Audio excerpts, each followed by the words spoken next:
นี่คือการบางคำเนาะพี่น้องเนาะประชาชนขอบเขตไกลเคียงของเซเกาะนี่มาพากันบางคำอันนี้ยังน้อยตอนเช้าเนาะสายแห้งหลาย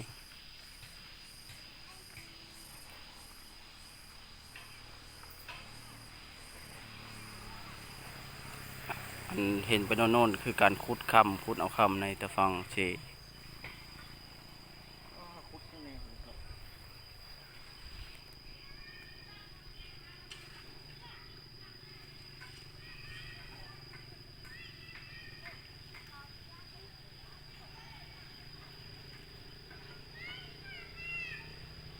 ยอดหลาย หึ พุดดินเลย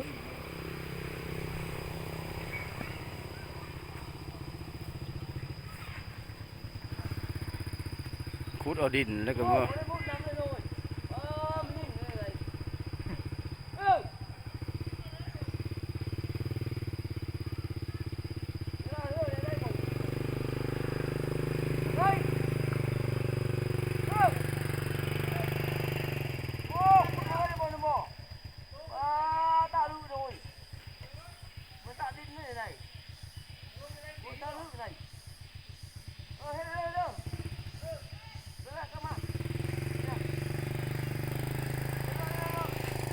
อันนี้เขาบางเลยวะ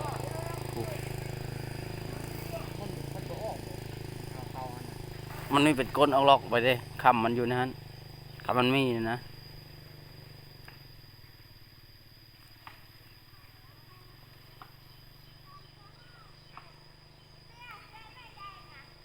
ดังเลย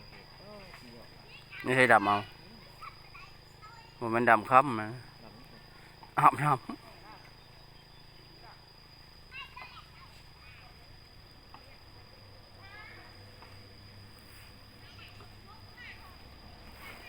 เป็นคุบไม่ใช่บอกเขา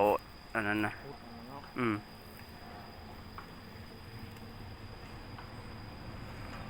เต็มมันกล้องแก้วช้ำนี้นะค่านี้นะได้3 บาทเขากล้องแก้วช้ำนี่ก้อยนะ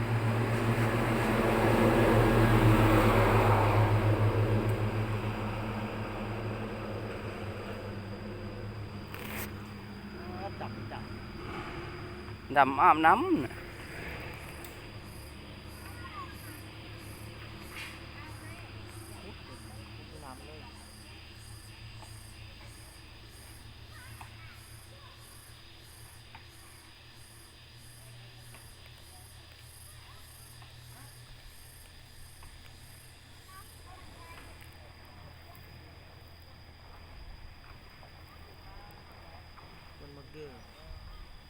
เขาได้